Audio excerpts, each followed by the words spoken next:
নমস্কার বন্ধুরা, আমি চৈতালি চক্রবর্তী আবারও তোমাদের সামনে হাজির হয়েছি নতুন আরেকটি গল্প নিয়ে গল্প পাঠের আসরে। তোমরা যদি কেউ উপস্থিত থাকো আমাকে একটু বলো যে আমাকে পরিষ্কার দেখতে পাচ্ছ কিনা এবং আমার কথা, আমার স্বর তোমরা পরিষ্কার শুনতে পাচ্ছ কিনা। মধুরিমা দাস, গুড ইভিনিং দিদি আছে, গুড ইভিনিং, শুভ সন্ধ্যা সবাইকে। জয়িতা দিয়ে এসেছো, ক্লিয়ার বলছো, আমার কর্তা মশাই বলেছে ক্লিয়ার।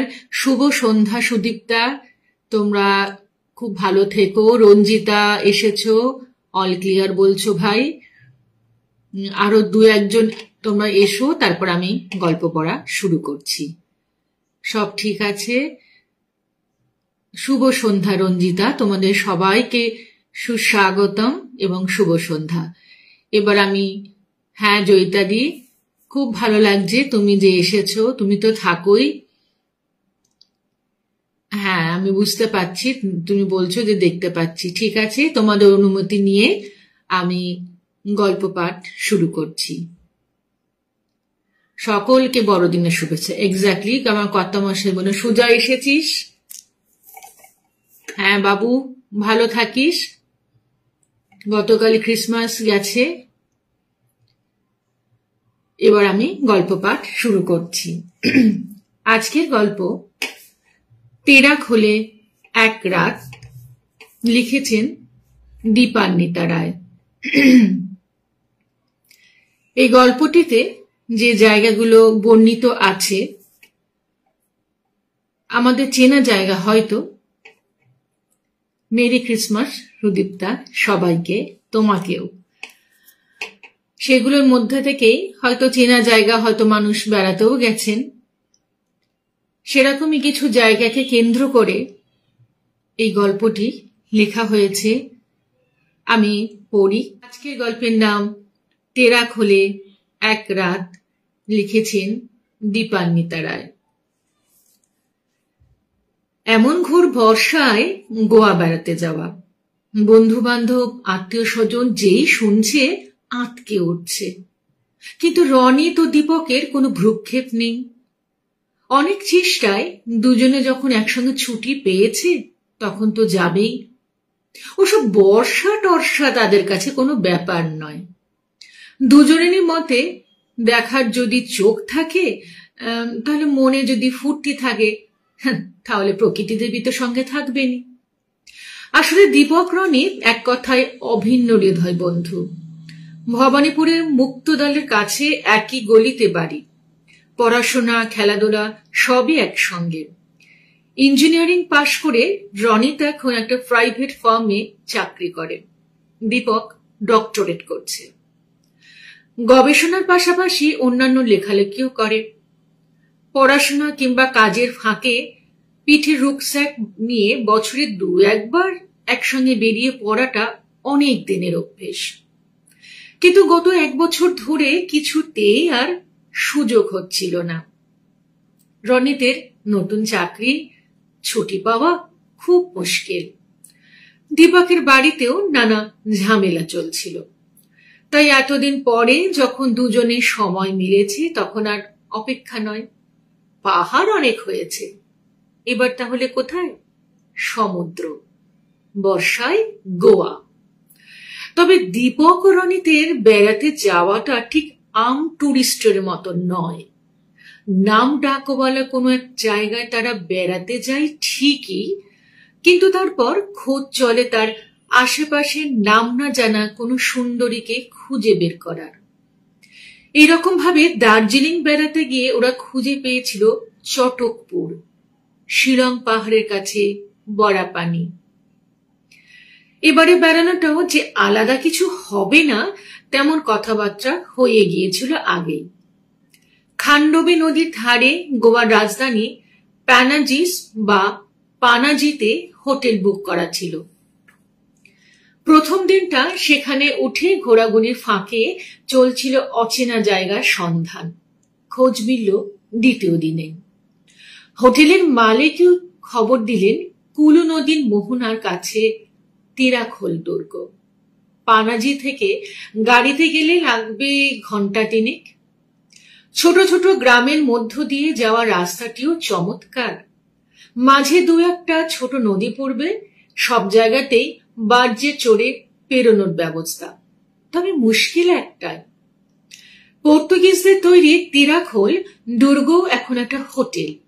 অতি ছাড়া ওখানে আর কোনো থাকার জায়গা নেই। তবে এখন বর্ষাকাল, তাই টুরিস্ট কম, থাকার জায়গা পাওয়ার সম্ভাবনাও বেশি। আর থাকতে যদি না পাওয়া যায়, তাহলে উপরি পাওনা হিসেবে পাহাড়ি নদী, সমুদ্র, জঙ্গল সব মিলিয়ে তেরাখোল একেবারে জমজমাট। শুনে থেকে তো দুই বন্ধুরা তর সইছে না। হোটেলের মালিকের সঙ্গে কথাবার্তা বলে ব্যবস্থা হলো একটা মোটর সাইকেলের। দুজনে দিব্যি বাইক চালাতে পারে, রাস্তাও যথেষ্ট ভালো। তাই ব্যাগে ঘাড়ে করে সকাল সকাল বেরিয়ে দুপুর আগেই দুজনে পৌঁছে গেল তেরাখোল। গোয়া মহারাষ্ট্রের সীমানার খুব কাছেই তেরাখোল। কুলু নামের একটা ছোট্ট নদী এসে মিলেছে আরব সাগরে। সেই মোহনার পাশেই পাহাড়ের মাথায় দুর্গটা। সমুদ্রের ধার থেকে উঠে গেছে খাড়া পাহাড়।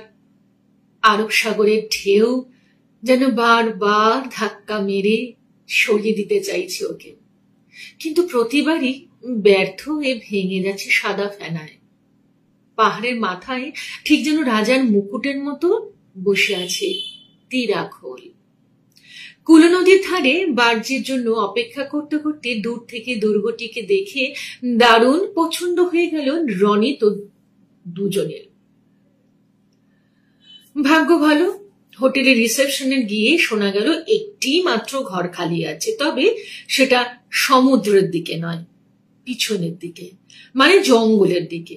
তাই সই চটপট সই সাবুত সেরে দুজনের চলল ঘরের দিকে। হোটেলের ভিতরটা ভারী অন্যরকম। দুর্গের স্বভাবে গঠন যতখানি সম্ভব না বদলে ব্যবস্থা হয়েছে অতিথিদের থাকার। তাই সরু সরু গলি, বাঁক, খাড়া সিঁড়ি সবই আছে। আবার আধুনিক সুযোগ সুবিধার কোনো অভাবও নেই। সব মিলিয়ে বেশ একটা রোমাঞ্চকর ভাব। ঘর দেখেও দিব্যি পছন্দ হলো তাদের। সমুদ্র দেখা যায় না ঠিকই, কিন্তু জানলা খুললে চোখ পড়ে দুর্গের প্রাচীর ও তার পাশে ঘন জঙ্গল। জিনিসপত্র নিয়ে এসেছিল যে ছেলেটি, সে অবশ্য বলল জঙ্গল গভীর হলেও হিংস্র জন্তু জানোয়ার কিছু নেই। ওপাশে মারাঠি গ্রাম আছে, সেখানকার লোকজন এই জঙ্গলে পথ দিয়েই যাতায়াত করে। হাত মুখ ধুয়ে একটু ফ্রেশ হয়ে নিয়েই বেরিয়ে পড়ার ইচ্ছে ছিল, কিন্তু আকাশ ভেঙে নামলো বৃষ্টি। একটা বেলা পুরো মাটি। বিকেল নাগাদ বৃষ্টি থামলে বেরোলো দুজনে। পায়ে হেঁটে একটু ঘুরে আসার ইচ্ছে, বিশেষ করে সমুদ্রের ধারটা। পাহাড়ি পথের বাঁক বেয়ে কিছু দূর নামতে দেখে পাথরের ওপর বসে আছে এক বুড়ো। পরনে তাপ্পি মারা জামা, ঢোলা প্যান্ট, মাথায় টুপি। তাদের দুজনকে দেখে সে মাথার টুপি নামিয়ে পরিষ্কার ইংরেজিতে বলল, আমায় যদি 5টা টাকা দাও তাহলে আমি তোমাদের সুন্দর গোয়ান কবিতা শোনাতে পারি। এটি তার বাংলার তর্জমা। আমরা কবিতা শুনতে ভালোবাসি না, গভীর গলায় বলল রনিত। 10 টাকা দিলে আমি একটা ভালো চমৎকার গোয়ান গানও শোনাতে পারি। আমাদের এখন গান টান শুনতে ইচ্ছে করছে না, ফের বলল রনিত। 20 টাকা দিলে আমি এই তেরাখোল ফোর্টের গল্পটা তোমাদের বলতে পারি। সেটা কিন্তু এখানকার খুব কম লোকে জানে। রনিত ফের কি একটা বলতে যাচ্ছিল, কিন্তু দীপকে ততক্ষণ মজা লেগেছে। সে হেসে ফেলে বলল, ঠিক আছে ঠিক আছে, গল্পটা আমরা শুনবো, 20 টাকাও দেব, কিন্তু এখানে দাঁড়িয়ে দাঁড়িয়ে গল্প শুনতে হবে নাকি? না না, তা কেন, গম্ভীর ভাবে বলল বুকটা। আমরা সমুদ্রের ধারে গিয়ে বসতে পারি, সেখানে বসেই গল্প হবে।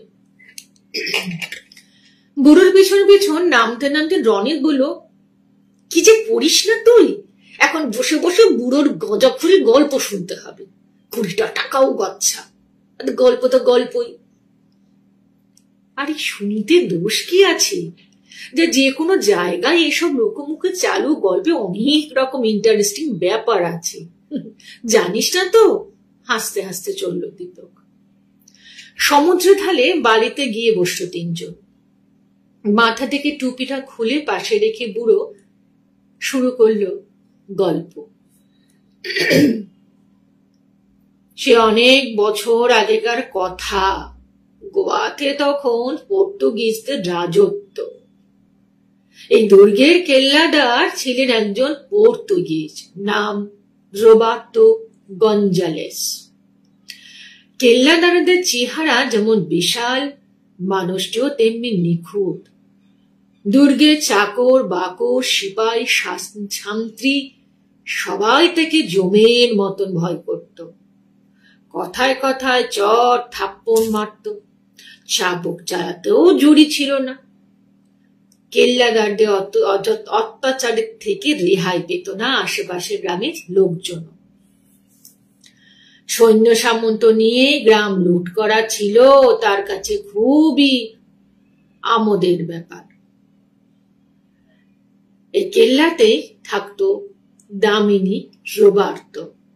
ফর্সা ছিপছিপে মানুষটির মন ছিল ভারী ভালো। কেল্লার চাকর বাকর ছিল শুরু থেকে সিপাহী শান্তি, সবাই ভালোবাসতো তাকে, আর সেই জন্যেই গঞ্জালেস 2 চোখ খেয়ে দেখতে পারত না রোবার্তোকে। কিন্তু কিছু বলতে সাহস পেত না, কারণ রোবার্তো ছিল চিকিৎসক। নানা রকম ওষুধ বিশুধ জানত সে। তখনকার দিনে যুদ্ধ বিগ্রহ লেগেই থাকতো, তাই কাটা ছেঁড়াই হতো। তাছাড়া জঙ্গলে জায়গা, অসুখ বিসুখও হতো নানা রকম। কেল্লায় একজন ডাক্তার থাকা জরুরি ছিল, তাই অপছন্দ করলেও রোবার্তোকে কেল্লা থেকে তাড়িয়ে দিতে পারত না গঞ্জালেস।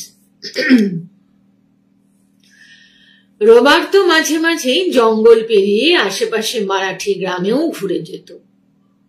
কাছে কুন্ডা গ্রামের থাকতো এক বুড়ো কবিরাজ, তার সঙ্গে দিব্যি ভাব ছিল রোবার্তোর। বুড়ো তাকে গাছগাছরা থেকে নানা রকম ওষুধ তৈরি করতে শেখায়। সেই কুন্ডা গ্রামেরই ছেলে শিবাও ছিল রোবার্তোর খুব বন্ধু। দুজনে একসঙ্গে বেড়াতো, তলোয়ার খেলতো, লাঠি খেলতো। শিবার বোন কুঙ্কু রোবার্তোর জন্য চমৎকার একখানা পাগড়ি বানিয়ে দিয়েছিল। সেটা পরে রোবার্তো যেদিন কেল্লায় ফিরল, সেদিন অন্যরা হাসি তামাশা করলো, গঞ্জালেস কিন্তু রেগে গিয়েছিল খুব। দেশি মানুষের সঙ্গে এরকম ভাবসাব গঞ্জালেস একটুও পছন্দ করত না। বিশেষত শিবা তো ছিল তার 2 চক্ষের বিষ। তখন থেকেই সুযোগ খুঁজছিল গঞ্জালেস। একদিন রোবার্তো শহরে গেছে, ফিরতে তার রাত হবে। সেই সুযোগে নিজের সঙ্গী সাথীদের নিয়ে গঞ্জালেস নিয়ে হানা দিল কুন্ডা গ্রামে। তাদের লুটপাট চালাতে দেখে তলোয়ার নিয়ে তেড়ে এলো শিবা। গঞ্জালেসের সঙ্গীরা ছিল সংখ্যায় অনেক বেশি। তারা খুব সহজেই শিবাকে বন্দি করে নিল কেল্লায়। গঞ্জালেস জানিয়ে দিল পরের দিন সকালে ফাঁসি হবে শিবার। সন্ধ্যার কেল্লায় ফিরে সব কথা শুনে চমকে উঠল রোবার্তো। গঞ্জালেসের কাছে গিয়ে শিবাকে ছেড়ে দেওয়ার জন্য অনেক অনুনয় বিনয় করল, কিন্তু গঞ্জালেস সাফ জানিয়ে দিল শিবাকে সে ফাঁসি দেবেই। রাত বাড়ছে, নিজের ঘরে ছটফট করছে রোবার্তো। কি করবে? বন্ধুকে বাঁচাবে সে? কি করবে? কি করে সে করবে? এই ভাবনা। গল্পের মধ্যে এমন ভাবে ডুবে গিয়েছিল দুই বন্ধু যে কখন একটা হাতির পালের মতন বিশাল মেঘের দল ঠিক মাথার উপর এসে হাজির হয়েছে বুঝতে পারেনি।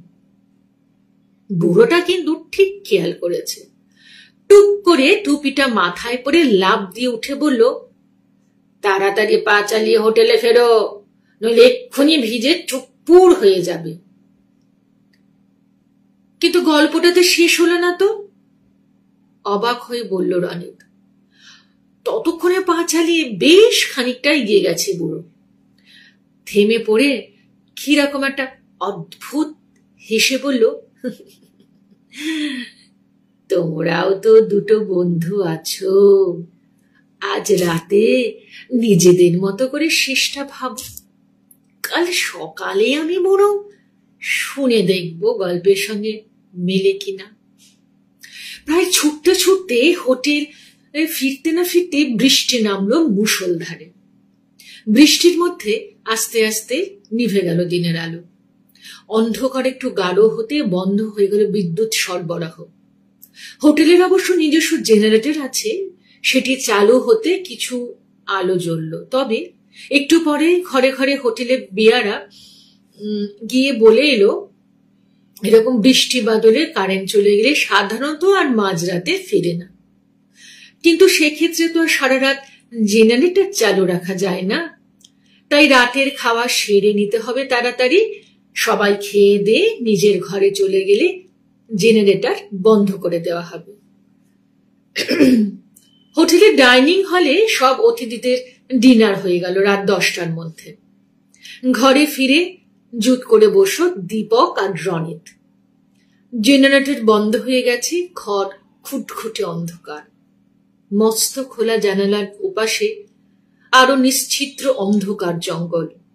তবে গরম নেই মোটে, বৃষ্টি ভেজা হাওয়ার কেমন একটা শীত শীত ভাব। হঠাৎ দীপক বলে উঠল, হ্যাঁ, আশপাশটা দেখে কেমন মনে হচ্ছে না আমরা সেই গঞ্জালেস আর রোবার্তোর সময় ফিরে গেছি। যা বলেছিস, হাসতে হাসতে বলে উঠল রনিত। মনে হচ্ছে সেই ওই জঙ্গলের পাশে কুন্ডা গ্রাম, কুপি জ্বলছে, শিবার কুঙ্কু সবার আয়োজন করছে। পুরো গল্পটা কিন্তু খাসা বলেছিল বল। আমার কিন্তু একটু অদ্ভুত লাগছিল। বুড়োর কথাবার্তায় কেমন যেন একটা রহস্যের ভাব আছে। কৌশল, কাল দেখবি শেষটা বলার জন্য আবার টাকা চাইবে। হ্যাঁ, টাকা দিতে হবে যখন আমরা কষ্ট করে কেন ভাবতে যাব বল। তার থেকে চল শুয়ে পড়ি, কাল ভোরে উঠে বেরোতে হবে তো। রাত তখন কটা জানা নেই। ঘুম ভেঙে গেল দীপকের। অভ্যেস মতন সময় দেখতে বালিশের পাশেই মোবাইলে হাতটা দেখে মোবাইলটা নেই। চমকে উঠল দীপক। এ কি, ঘরটা একদম অন্যরকম হয়ে গেল কি করে? দুটো খাটের বদলে এখন একটা খাট, ঝালর লাগানো মশারি। কিন্তু রনিত কোথায় গেল? খাট থেকে তাড়াতাড়ি নামতেই সামনের আয়নায় চোখ পড়ল। একজন ছিপছিপে চেহারা পর্তুগিজ যুবক, ফর্সা মুখে দারুণ উদ্বেগের ছাপ, পরনে ফ্রিল দেওয়া জামার পাতলুন। কিন্তু রনিত কোথায়? নিস্তব্ধে এবং নিঃশব্দে দরজা খুলে বেরিয়ে এলো যুবক। দুর্গের সংকীর্ণ গলিপথ ধরে এসেছে। একটা ঘর থেকে প্রবল ডাক ডাকার আওয়াজ আসছে। হালকা হাতে সেই ঘরের দরজা ঠেলে ঢুকলো রুবক। কিন্তু খাটের উপর একজন কেউ ঘুমোচ্ছে। অন্ধকারে একটু চোখ শুয়ে নিয়ে যুবক দেওয়ালে ঝোলানো আংটাটা থেকে সাবধানে খুলে নিল বড় চাবি। ঘরটা থেকে বেরিয়ে গলি পথ ধরে আরো কিছুটা এগিয়ে বেশ কয়েকটা বাঁক পেরিয়ে তারপর নামতে লাগলো নিচে। সিঁড়ির একেবারে শেষ প্রান্তের লোহার দরজা। চাবি দিয়ে খুলে ভিতরে ঢুকতে লাফিয়ে উঠল রনিত। রোবার্তো, তুমি কি করে এলে? চুপ, কথা বলো না, রক্ষীরা সব ঘুমোচ্ছে। এই সুযোগে তোমাকে পিছনের দরজা দিয়ে বার করে নেব। কিন্তু তুমি, তোমার কি হবে? গঞ্জালিস ঠিক বুঝতে পারবে তুমি আমাকে ছেড়ে দিয়েছ। তুমিও আমার সঙ্গে চলো। তা হয় না শিবা, এর আমার জাত ভাই, আমাকে এদের সঙ্গেই থাকতে হবে।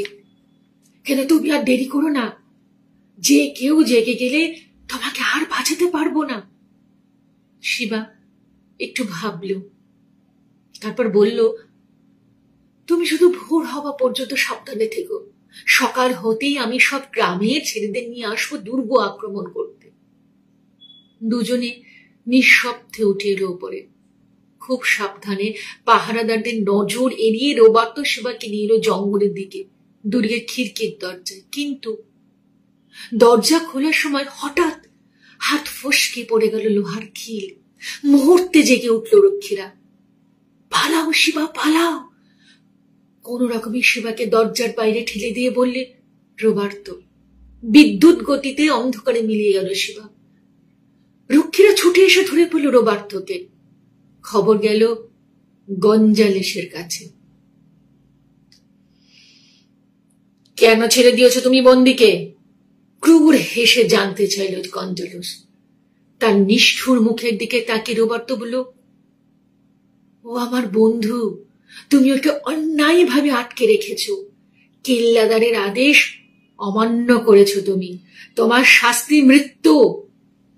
কাল সকালে সূর্যোদয়ের সঙ্গে সঙ্গে ফাঁসি কাটিয়ে ঝোলানো হবে রোবার্তোকে।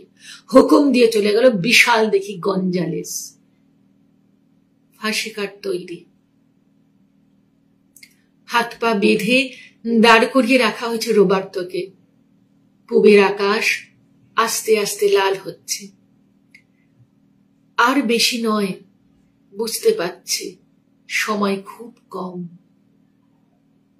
সূর্য উঠলেই গঞ্জালেসের হুকুম তামিল হবে। কিন্তু দুর্গের বাইরে কিসের অত হট্টগোল? কারা ভেঙে ফেলতে চাইছে মূল ফটক? রক্ষীরা দৌড়দৌড়ি করছে কেন? ধড়মড় করে উঠে পড়ল দীপক। সকাল হয়ে গেছে। সূর্যের আলোয় ঘর ভেসে যাচ্ছে। জানালার বাইরে বৃষ্টি ভেজা সবুজ বন। পাশের খাটে বসে কিরকম যেন অস্বাভাবিকভাবে তার দিকে তাকিয়ে রয়েছে রনিত। তুই কি কোনো স্বপ্ন দেখলি? ভাঙা গলা জানতে চাইল দীপক। হ্যাঁ হ্যাঁ, দেখেছি। একটু চুপ করে থেকে যেন আবার নিশ্চিত গলায় রনিত বলল, একই স্বপ্ন, একই স্বপ্ন। বেলা বেড়েছে।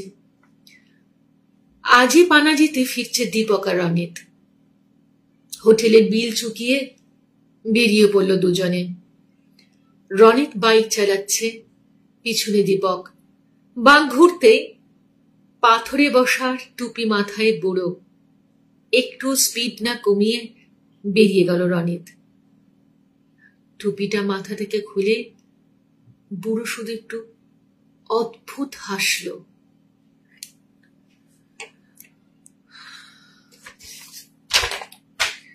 কেমন লাগলো বলো? একটু অন্য ধরনের গল্প।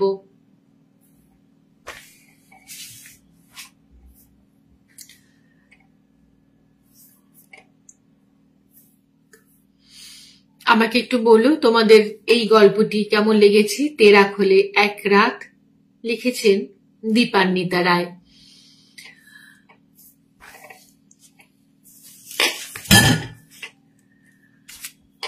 মধুরিমা দাস বলছো ভালো লেগেছে, সুদীপ্তাও বলছে খুব ভালো লেগেছে। একটু অন্য ধরনের গল্প, আমাদের নিজেদেরকে একটু ইমাজিনেশন করে নিতে হলো, মানে সেভাবেই লেখা গল্পটার প্রেক্ষাপট। গল্প বলতে বলতে কোথাও আমিও চলে গিয়েছিলাম সেই জায়গায়। আমি চেষ্টা করেছি গল্পের মূল বক্তব্যটা তোমাদের সামনে তুলে ধরতে। হ্যাঁ দিদি, বেশ অন্যরকম গল্প, সত্যি অন্যরকম গল্প। এবার তোমরা বলো, তোমরা কি আরো একটা গল্প শুনতে চাও? তাহলে আমি আরো একটি গল্প বলবো। মধুরিমা দাস বলছো হ্যাঁ, আরো কয়েকজন বন্ধুরা তুমি যদি বলো, তোমরা আমাকে বলো, তাহলে আমি তোমাদের আরেকটি গল্প। সুদীপ্ত বলতো শুনতে চাই, ভূতের গল্প শুনবো ছোটদের আগের দিনের মতো। এটা যেটা বলবো সেটাও ভূতের, তবে একটু বড়দের ভূতের।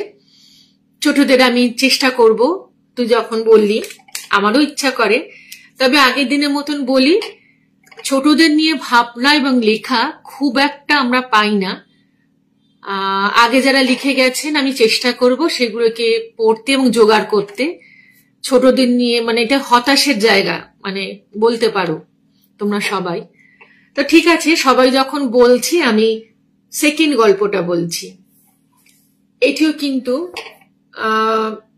আমাদের চেনা জায়গাগুলির মধ্যে একটি, মানে যে নামগুলো বলা হয়েছে হয়তো আমরা জায়গাগুলো চিনি, এবং এটি বেশ ভয়েরই গল্প, ভূতের গল্প, ভয়েরই গল্প।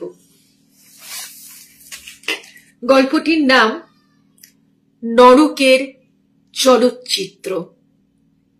নরকের চলচ্চিত্র লিখেছেন সৈকত মুখোপাধ্যায়। গল্পের শুরুটা চিঠি দিয়ে হচ্ছে।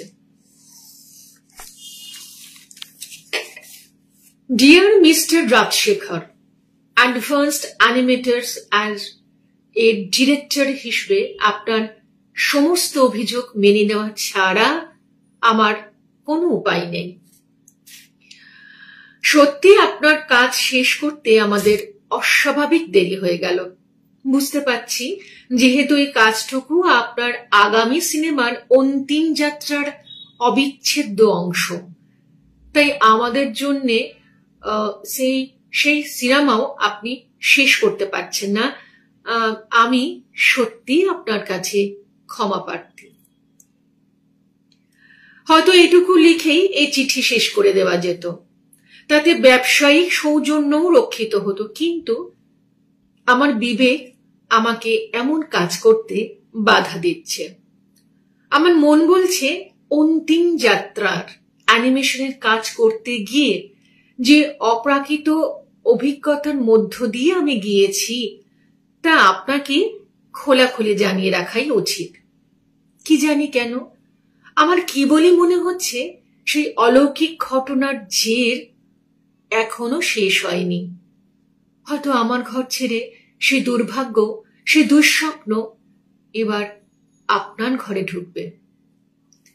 সিনেমা পরিচালক হিসেবে আপনার খ্যাতি আমার অজানা ছিল না, বিশেষত হরর ফিল্ম বা ভয়ের ছবির পরিচালক হিসেবে। জানতাম এ ব্যাপারে আপনার প্রথম দুটো সিনেমা হলিউডের সঙ্গে টেক্কা দিয়েছে। সারা দুনিয়ার এক বাক্যে স্বীকার করেছেন এই কলকাতায় বসে টালিগঞ্জের স্টুডিওগুলোর সামান্য কারিগরি কৌশল ব্যবহার করে আপনি যে বিশ্বমানের ছবি তৈরি করেছেন তা প্রতিভা ছাড়া কিছু নয়। আর সেজন্যই আপনার আগামী ছবির কিছু বিশেষ দৃশ্যের অ্যানিমেশনের করে দেওয়ার জন্য আপনি যখন আমাকে প্রথম অনুরোধ করলেন তখন আমি ভীষণ গর্বিত বোধ করেছিলাম। একজন প্রতিভাবানের কাছ থেকে কাজের স্বীকৃতি পাওয়া যে কারোর পক্ষেই ভাগ্যের ব্যাপার, যে কোনো লোকের পক্ষেই ভাগ্যের ব্যাপার। আপনি আমাদের কি পারিশ্রমিক দিচ্ছেন সেটা আমার কাছে গৌণ ছিল। আসল লক্ষ্য ছিল একটা চ্যালেঞ্জিং কাজকে সফলভাবে রূপায়ণ করার যে আনন্দ, সেই আনন্দটুকু পাওয়া। হ্যাঁ, আপনি যে কাজটা আমাদের দিয়েছিলেন তা ছিল চ্যালেঞ্জিং, ভীষণ চ্যালেঞ্জিং। আপনি চেয়েছিলেন নরকের একটা বিশ্বাসযোগ্য চলমান ছবি আমরা আপনাকে বানিয়ে দিই। সেই ছবি আপনার মূল কাহিনীতে আপনি ব্যবহার করবেন। আপনি যে ধরনের দৃশ্য কল্পনা করেছিলেন আজ থেকে 15 বছর আগেও সে দৃশ্যের কথা কোনো পরিচালক কল্পনা করতে সাহস পেত না, কারণ স্টুডিওতে অমন দৃশ্য বানানো যেত না, তা সে যত আধুনিক স্টুডিও হোক না কেন। আজ কিন্তু বানানো যায়, স্টুডিও নয়, কম্পিউটার স্ক্রিনে। যেসব অসম্ভব দৃশ্য স্টুডিওর ফ্লোরে তৈরি করা যায় না, তারা রূপ পায় আমাদের মতন অ্যানিমেটরদের মাউসের ক্লিকে। গর্জমান ডাইনোসর থেকে নিমজ্জমান টাইটানিক, সবই এই অ্যানিমেটরদের কারিগরি। সেজন্য 15 বছর আগে যে দৃশ্যের স্বপ্ন দেখা যেত না, আজ তা যায়। যেমন আপনি দেখেছিলেন, আপনি আমাদের বানিয়ে দিতে বলেছিলেন লেলিহান আগুনের চলচ্চিত্র। আপনি চেয়েছিলেন সেই আগুনের মধ্যে অগণিত ছায়ামূর্তি। সেই আগুনের রং যেন পৃথিবীর কোনো আগুনের মতন না হয়। সেই সব ছায়ামূর্তির মধ্যে যেন যন্ত্রণার ছাপ থাকে। এমন আরো অনেক কিছুই আপনি চেয়েছিলেন আমাদের কাছে। তবে সবশেষে আপনি পুরো ব্যাপারটাই আমাদের উপর ছেড়ে দিয়েছিলেন ঠিকই। আপনি বলেছিলেন সব মিলিয়ে যেন নরকের একটা বিশ্বাসযোগ্য ছবি ফুটে ওঠে আপনার সিনেমার মধ্যে। আর আমি পুরো কাজের দায়িত্বটা ছেড়ে দিয়েছিলাম অনির্বাণের ওপর।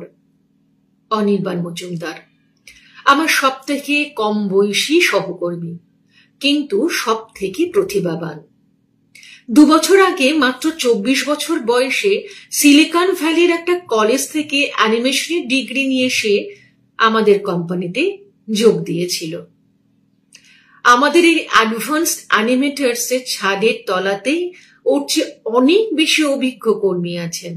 তারা টেকনিক্যাল দিক থেকে হয়তো অনির্বাণের চেয়ে বেশি দক্ষ, কিন্তু এই 2 বছরে অনির্বাণ তাদের সকলকে টেক্কা দিয়েছে একটা জায়গাতে, কল্পনা শক্তি। কোনো কিছু নিখুঁতভাবে কপি করতে বললেও পারত না, রেগে যেত, কিন্তু নতুন কিছু উদ্ভাবন করতে বললেও ভীষণ খুশি হতো। তখন ওর মনোযোগ দেখে কি। আর ও প্রতিটা অ্যাসাইনমেন্ট শেষ হবার পরে আমরা সকলে এক বাক্যে স্বীকার করেছি, এমন অরিজিনাল কাজ এদেশে বিরল। ওর এমন কিছু কাজে দৌড়াতে অ্যাডভান্সড অ্যানিমেটার্সকে আইটি দুনিয়ার রথী মহারথীরাও সম্মান করতে শুরু করেছিল। তো সেই অনির্বাণ মজুমদারকেই আমি নরকের চলচ্চিত্র বানানোর দায়িত্বটা দিয়েছিলাম। সেটাই তো স্বাভাবিক, তাই না? এই কাজটা তো কল্পনা শক্তি লাগতো। নরক সম্বন্ধে তো আর কারোর চাক্ষুষ অভিজ্ঞতা নেই। অনির্বাণ কিন্তু তা বিশ্বাস করত না। কাজটা হাতে পাওয়ার পরেই অনির্বাণ বইয়ের মধ্যেই ডুবে গেল। নানা রকমের বই, লাইব্রেরি থেকে নিয়ে আসা চামড়ার বাঁধানো মোটা মোটা বই, কলেজ স্ট্রিটের পুরনো বইয়ের দোকান থেকে কিনে আনা বৃষ্টির ছিটে লাগা হলুদ পাতার বই, ক্ষীণজীবী সাময়িক পত্রপত্রিকা, সর্বোপরি ই-বুক তো ছিলই। অফিস ছুটি হয়ে যাবার পরেও বহুক্ষণ নিজে কিউবিকেলে ঘাড় গুজে বসে বই পড়ত। তখন শুনশান অফিসে থাকতাম খালি আমরা দুজন, আমি আর অনির্বাণ। অ্যাসাইনমেন্টটা ওকে দেওয়ার মাস দুয়েক বাদে এইরকমই এক জনশূন্য সন্ধ্যাবেলায় অনির্বাণ তার সমস্ত বইপত্র সরিয়ে রেখে আমার চেম্বারে ঢুকলো। ওকে দেখে আমার খুব অস্বাভাবিক লাগছিল, চোখ দুটো যেমন কেন একটা ঘোর লাগা। আমি বললাম, বসো অনির্বাণ, কিছু বলবে? হ্যাঁ হ্যাঁ হ্যাঁ, মানে মানে মানে একটা কথাই বলতে এলাম। আগে আচ্ছা আচ্ছা, আমার বিশ্বাস নরক ব্যাপারটা কি কাল্পনিক হয়? আমার তো মনে হয় না। রূপক তো নয়। আচ্ছা, সত্যিকারের নরক রয়েছে, এই যেমন কলকাতা। ছোটবেলা থেকেই শুনে আসছি বেশি পড়াশোনা করলে মাথাটা খারাপ হয়ে যায়। আমার ঘোর সন্দেহ হলো অনির্বাণের বোধহয় তাই হয়েছে। তবু বহু বছর ধরে অফিস চালাচ্ছি তো, তাই মনের মধ্যে বেমালুম মনে চেপে গেলাম কথাটা। গিয়ে বললাম, তা কেমন করে বুঝলে? সেটা আপনাকে এক কথা বলতে পারবো না, তবে পৃথিবীর সমস্ত ভাষার মহাকাব্য, লোককথা উপকথা অদ্ভুতভাবে একেবারে একই রকম ছবি আঁকা, নরকের ছবি আঁকা আছে। এটা কেমন করে সম্ভব, যদি না একটা মডেল থাকে আঁকার জন্য? আমি তর্ক করতে পারতাম, বলতে পারতাম পৃথিবীর সব মানুষেরই মৃত্যুর পরের অবস্থা নিয়ে একটা ভয় আছে, সেই ভয়টা এমন ভয়ঙ্কর ছবি হয়ে দেখা যায় তাদের লেখায় কিংবা আঁকায়। ভয়টা যেহেতু একরকম, তাই ভয়ের ছবিগুলোও একরকম। কিন্তু তা না করে আমি অনির্বাণকে বললাম, বাহ, এই তো তোমার কাজ সহজ হয়ে গেল। তোমাকে আর কল্পনা শক্তির ওপর নির্ভর করতে হবে না। ওইসব লেখার যেমন বর্ণনা পাচ্ছ তেমন করেই অ্যানিমেশন ফিল্মটা বানিয়ে দাও না মিস্টার রাজশেখরের জন্য।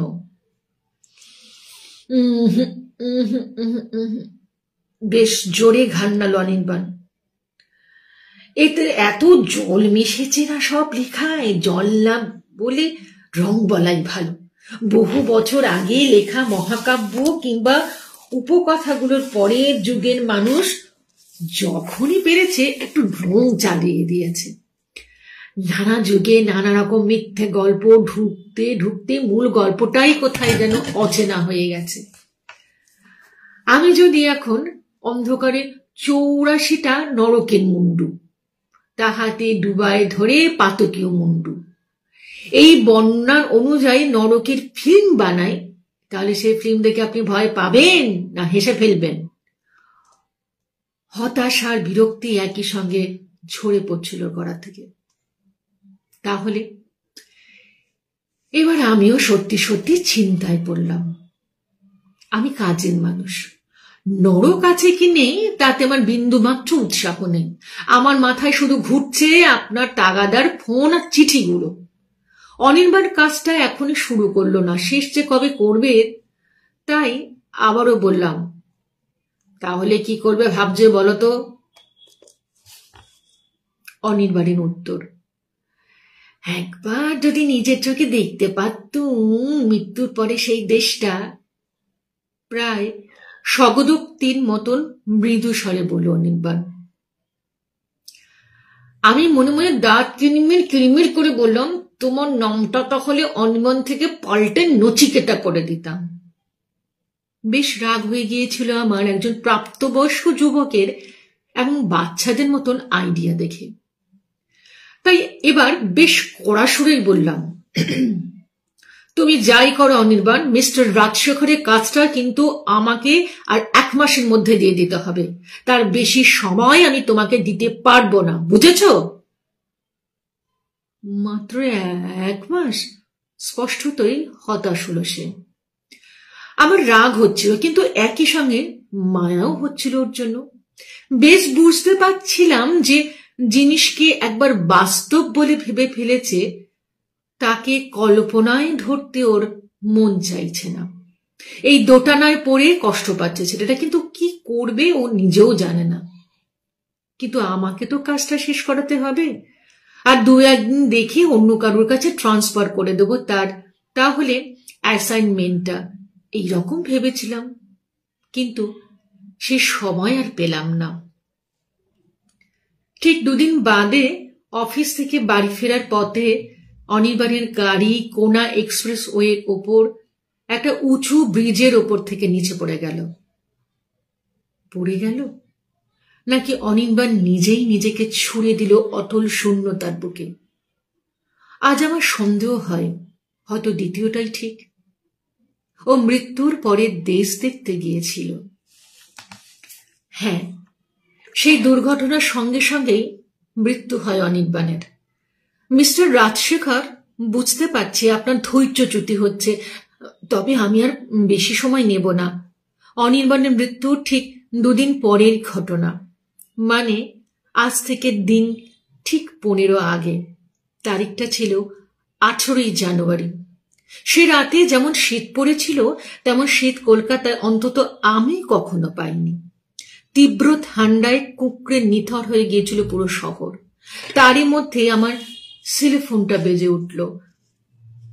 ঘুম জড়ানো চোখে ফোনটা হাতে দিয়ে দেখলাম আলোকিত স্ক্রিনের ওপর ফুটে ওঠা ঘড়ির সময় দেখাচ্ছে রাত 2টো।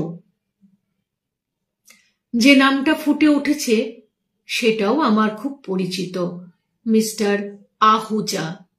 নিউ আলিপুরের রাস্তায় যে পাশে আমাদের অ্যাডভান্স অ্যানিমেটরের অফিস, তার ঠিক উল্টো দিকে মিস্টার আহুজার বাড়ি। কিন্তু এত রাতে ফোন কেন? ভারী অবাক হয়ে বললাম, বলুন মিস্টার আহুজা, এত রাত্রিরে ফোন?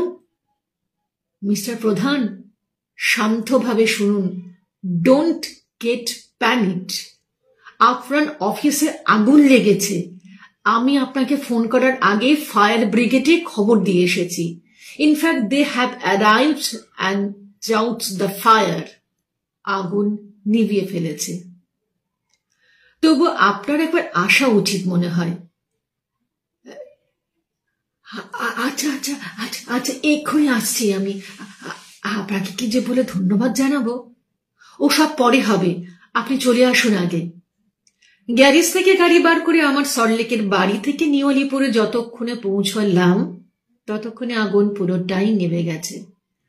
অফিস ঘর জলে থই থই করছে, কিন্তু তাছাড়া দেখে আশ্বস্ত হলাম ক্ষতি প্রায় কিছুই হয়নি, এবং তার জন্য পুরো কৃতিত্বটাই প্রাপ্য মিস্টার আহুজার। উনি যদি এত তাড়াতাড়ি দমকলে খবর না দিতেন তাহলে অনেক কিছুই আগুনের গ্রাসে হারিয়ে যেত। দমকলের লোকেরা যখন বিদায় নিল তখন ভোরের আলো ফুটি ফুটি করছে। ক্লান্ত শরীর এবং বিধ্বস্ত মন নিয়ে মিস্টার আহুজার ফ্ল্যাটেই গিয়ে বসলাম। ওনার কাজের লোক আমাদের দুজনের জন্য ধুমায়িত চায়ের কাপ রেখে গেল। চায়ের কাপে চুমুক দিয়ে মিস্টার আহুজা যা বললেন তা শুনে আমি চমকে উঠলাম। উনি বললেন, আচ্ছা প্রধান সাহেব, আপনাদের স্টাফদের মধ্যে কেউ কি রাতে অফিস গিয়েছিল? না তো। কেন এই কথা জিজ্ঞাসা করছেন? না মানে আমি তো অনিদ্রা রোগী। রোজকার মতন জানালার ধারে বসে বই পড়ছিলাম, তার মধ্যে একবার চোখ তুলে দেখি আপনার অফিসের ভিতরে একটা ছায়ামূর্তি চলাফেরা করছে। একটা কিউবিকেলে আলো জ্বলছিল, সেই আলোর সামনে ঝুঁকে বসে কিছু করছিল লোকটা। মাঝে মাঝে আবার জানালার ধারে এসে তাকাচ্ছিল আকাশের দিকে, যেন ওই রাতে আকাশে কিছু একটা ফুটে উঠবে এক্ষুনি। আমি ভেবেছিলাম আপনার কোনো স্টাফ হবে, ওভারটাইম করছে বুঝি। একটু পরে আলোটা নিভে গেল, আর তার কিছুক্ষণ পরেই আগুনের প্রথম হলকাটা দেখতে পেলাম। আমি আর দেরি করিনি। কিন্তু কিন্তু তাহলে কি কেউ সাবোটাজ করলো আপনার অফিসে? আমি বললাম, আমি তো কিছুই বুঝতে পারছি না মিস্টার আহুজা। আমার এত বড় শত্রু কে কেউ আছে বলে আমি জানি না। তাছাড়া দমকলের লোকেরা তো আমার অফিসে ঢোকার কোলাপসেবল গেট, রোলিং শাটার সব বন্ধ পেয়েছিল। ওরা হাতুড়ি দিয়ে তালা ভেঙে ঢুকেছে। তাহলে ভেতরে লোক আসবে কোত্থেকে? না মানে ধরুন কাল অফিস ছুটির পর যদি কেউ লুকিয়ে বসে থাকে, অসম্ভব। আমার দীর্ঘদিনের অভ্যেস সবার শেষে অফিস থেকে বেরোনো, তার আগে পুরো অফিস তন্ন তন্ন করে দেখে যাওয়া, প্রতিটি কম্পিউটার শাটডাউন করা আছে কিনা তাও দেখা, নিজের হাতে তালা লাগিয়ে অফিস থেকে বেরোই। কালকেও তাই করেছি মশাই, আমার ঠিক মনে আছে। ও তাহলে বোধহয় আমি ভুল দেখেছি, হতেই পারে, বয়স হচ্ছে, বিমর্ষ স্বরে বললেন মিস্টার আহুজা। না, মিস্টার আহুজা ভুল দেখেননি। পরের দিন অফিস পরিষ্কার করে নতুন ভাবে কাজ শুরু করলাম আমরা। আমার নিজস্ব কম্পিউটারটা একেবারেই আমার নিজস্ব পাসওয়ার্ড দিয়ে খুললাম। খুলেই দেখলাম একটা নতুন আইকন জল জল করছে আমার ডেস্কটপে। তার নাম নরকের চলচ্চিত্র। হ্যাঁ হ্যাঁ মিস্টার রাজশেখর, হ্যাঁ, প্রায় 8 ঘন্টার একটা ভিডিও ক্লিপকে ওই নামেই আমার কম্পিউটারে ডাউনলোড করে দিয়েছিল কেউ। না, এমন অস্পষ্ট ভাষার বলার প্রয়োজন নেই। বলছি যখন তখন আমার ধারণাটা খুলেই বলি। তাতে আপনি যদি আমাকে উন্মাদ ভাবেন তাতে আমার কিচ্ছু করার নেই। ওই ছবি আমার কম্পিউটারে ডাউনলোড করে দিয়ে গিয়েছিল অনির্বাণ মৃত্যুর দেশ থেকে ফিরে এসে। আমি কেবল আমার কম্পিউটারে মনিটর চালিয়ে রেখেছি সেই চলচ্চিত্র। এই চলচ্চিত্র এই জগতে নয়। আগুনের অমন রং আমরা পৃথিবীতে মানুষরা কোনো দিন দেখিনি। সেই আগুনের মধ্যে আছাড়ি পিছালি খাচ্ছে যে জীবগুলো, তারাও এই জগতের কেউ নয়। অত যন্ত্রণা বিকৃত মুখ পৃথিবীর মানুষের হতে পারে না। এই চিঠি যার হাত দিয়ে পাঠাচ্ছি তার হাতে ওই ভিডিও আমি একটা সিডি বন্দি করে আপনার কাছে পাঠিয়ে দিলাম। আমার নিজের কাছে ওই ভয়ঙ্কর দৃশ্যের আর কোনো কপি আমি রাখলাম না। আপনি ভিডিওটা নিজে দেখুন, দেখেই আপনি স্থির করুন ওই ছবি আপনার সিনেমায় জুড়বেন কিনা। যদি আমার পরামর্শ নেন তাহলে বলি জুড়বেন না। মৃত্যুর পরে জগৎকে উঁকি মারার অধিকার বোধ হয় আমাদের, অর্থাৎ জীবিত মানুষদের নেই। বোধ হয় কেন? নিশ্চয়ই নেই। তার প্রমাণ কি জানেন? আমার অফিসের ওই আগুন। পরলোক থেকে তার আরব্ধ কাজ শেষ করে যাওয়ার জন্য এসেছিল অনির্বাণ, করেও ছিল শেষ। জানি না মৃত্যুর পর কোনো অলৌকিক ক্ষমতার অধিকারী হয়েছিল সে, কিন্তু অমন কোনো অলৌকিক ক্ষমতার জোরেই সে সঙ্গে করে নিয়ে এসেছিল নরকের চলমান ছবি।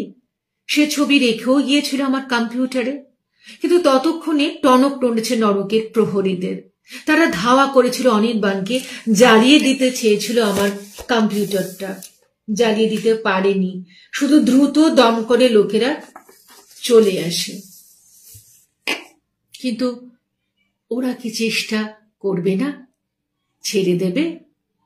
মনে হয় না। সেই জন্য আবারও বলছি, আপনি সাবধানে থাকবেন। নমস্কারান্তে, সুধাময় প্রধান, ডিরেক্টর, অ্যাডভান্স অ্যানিমেটর, ৩রা ফেব্রুয়ারি ২০১১। দৈনিক পূর্ব দিগন্ত, ৪ঠা ফেব্রুয়ারি ২০১১। নিজস্ব সংবাদদাতা। গতকাল সন্ধ্যা ৭:৩০ নাগাদ এক মর্মান্তিক দুর্ঘটনায় প্রাণ হারালেন জনপ্রিয় বাংলা পরিচালক রাজশেখর সিনহা, প্রচার মাধ্যমে যিনি এই রাজশেখর নামে পরিচিত ছিলেন। ফরেনসিক বিশেষজ্ঞদের কথায় জানা যাচ্ছে যে তিনি নিজের ঘরে বসে কম্পিউটারে কিছু কাজ করছিলেন। এই সময় সম্ভবত শর্ট সার্কিট থেকে তার কম্পিউটারে আগুন লেগে যায়। সেই আগুন মুহূর্তের মধ্যে ছুঁয়ে যায় রাজকুমারের শরীরে। সাধারণত এমন আগুনের শিখা বেশিদূর ছড়ায় না, কিন্তু বিস্ময়ের ব্যাপার, এই ঘটনার আগুনের তীব্রতা এতটাই বেশি ছিল যে রাজকুমার তার আসন ছেড়ে উঠবার সময় অবধি পাননি। চেয়ারে বসে থাকা অবস্থাতেই পুড়ে অঙ্গার হয়ে যায় তার সমস্ত শরীর। কম্পিউটার এবং রাজকুমার বাবুকে গ্রাস করে সেই আগুন। যেমন হঠাৎ জ্বলে উঠেছিল, তেমনি হঠাৎই নিভেও যায়। রাজশেখর বাবুর মৃত্যুতে অসমাপ্ত রয়ে গেল তার নির্মীয়মান ছবি অন্তিম যাত্রা।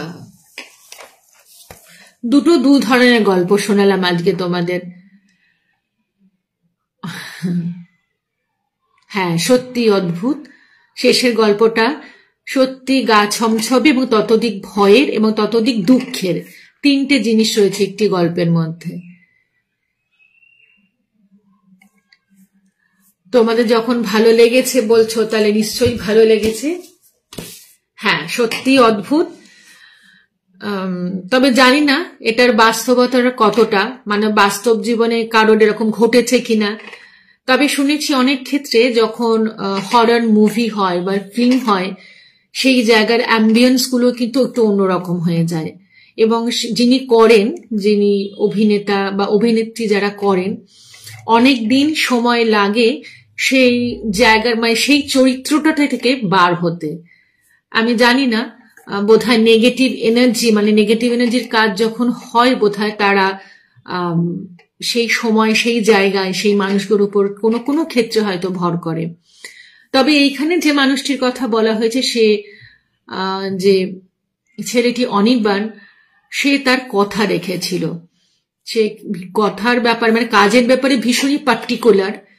সে নিজে মারা গিয়েও সেই নরকের যে জিনিসগুলো হয় সেইগুলো হয়তো কোনো এক কারণে সে এসে তার ফেলে যাওয়া কাজ শেষ করে গিয়েছিল। সত্যি অদ্ভুত গল্পটা। তাহলে আজকে আমাকে ছুটি দাও। তোমাদের দুটো গল্প ভালো লেগেছে বলছো, মাঝে মাঝে একটু অন্য ধরনের গল্প বলো, মানে একটু অন্যরকম চিন্তা ভাবনার। এই দুটোই একটু অন্য ধরনের গল্প। আর আমি সুজার কথা মাথায় রইল, বাচ্চাদের গল্প যদি সেরকম সত্যি পাই ভালো গল্প নিশ্চয়ই পাঠ করে শোনাবো। সেটা আমাকে একটু খুঁজতে হবে। তাহলে আজকে আসি। তোমরা ভালো থেকো, সুস্থ থেকো। শুভরাত্রি সবাইকে। নমস্কার।